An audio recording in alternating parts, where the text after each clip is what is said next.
Bonjour, vous entendez régulièrement parler dans l'actualité de viol et récemment de l'affaire Ousmane Sonko à Dissar.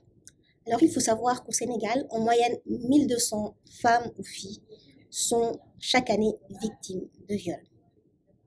Ces chiffres sont certainement en deçà de la réalité puisqu'en raison de pressions familiales, sociales, culturelles, la plupart des viols ne sont pas signalés. Alors, à l'occasion de cette journée de la femme, je souhaitais revenir avec vous sur la notion de viol au Sénégal. Le viol est défini par l'article 320 du Code pénal comme étant tout acte de pénétration sexuelle, de quelque nature que ce soit, commis sur la personne d'autrui par violence, contrainte, menace ou surprise. Alors, il y a deux éléments importants à retenir dans cette définition. D'une part, la notion de pénétration sexuelle de quelque nature que ce soit. Alors, pénétration, qu'est-ce qu'on entend par là? Une introduction d'un objet, d'un sexe, d'un doigt, peu importe, dans un orifice, bouche, anus, vagin. Il est aussi important que cette pénétration ait une connotation sexuelle. Pour exemple, en France, récemment, un jeune homme qui avait vu un policier lui insérer une matraque dans son anus avait souhaité que ce soit qualifié de viol. Eh bien, les juges français ont considéré qu'il n'y avait pas de connotation sexuelle et que donc cette pénétration dans son anus par le policier n'était pas qualifiable de viol.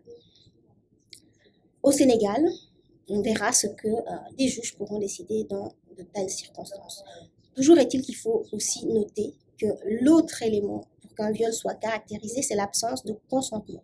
Puisque la loi indique que pour qu'il y ait viol, la victime est soit menacée, sous contrainte, surprise ou fait l'objet de violences.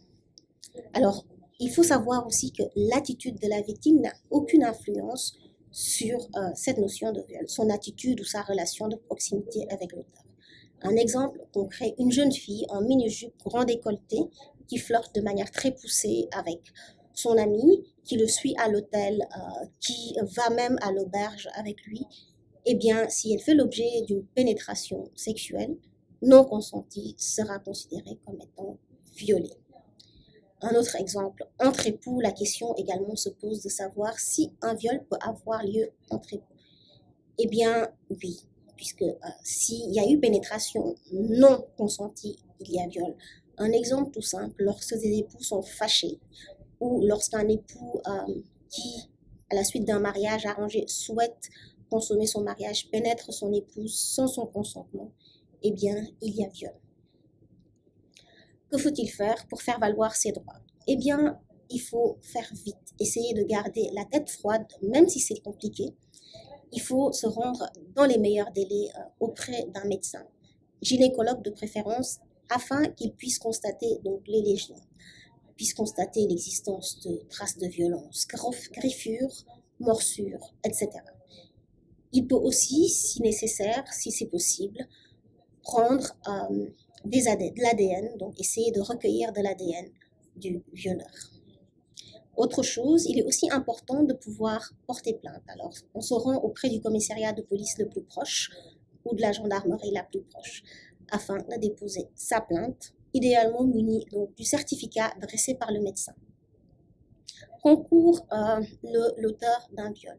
Eh bien, l'auteur d'un viol est actuellement punissable de peine de prison allant au minimum de 10 ans à la réclusion criminelle à perpétuité.